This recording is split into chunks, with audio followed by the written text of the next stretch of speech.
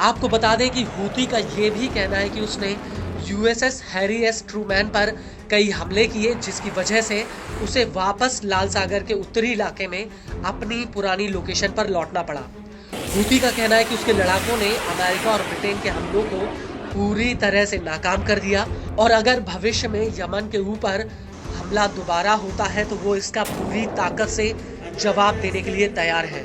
वहीं दूसरी तरफ आपको ये भी बता दें कि हूती का बयान आने से पहले मिडिल ईस्ट में अमेरिकी सेना सेंटकॉम ने कहा था कि उसने 21 दिसंबर 2024 की रात को यमन की राजधानी सना में हूती के एक मिसाइल स्टोरेज डिपो और एक कमांड और कंट्रोल अड्डे पर अटैक किया था।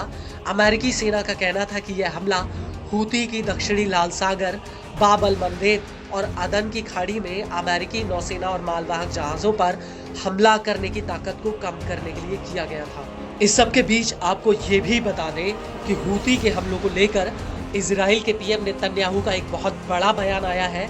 नेतन्याहू ने अपने बयान में कहा कि मिडिल ईस्ट में जो हाल उन्होंने दूसरे आतंकी संगठनों का किया है वही हाल वो हूती का भी करेंगे भले ही इसमें समय क्यों न लगे। כפי שפעלנו בעוצמה נגד זרועות הטרור של ציר הרשע של איראן, כך נפעל נגד החות'ים. רק שבמקרה הזה אנחנו לא פועלים לבד.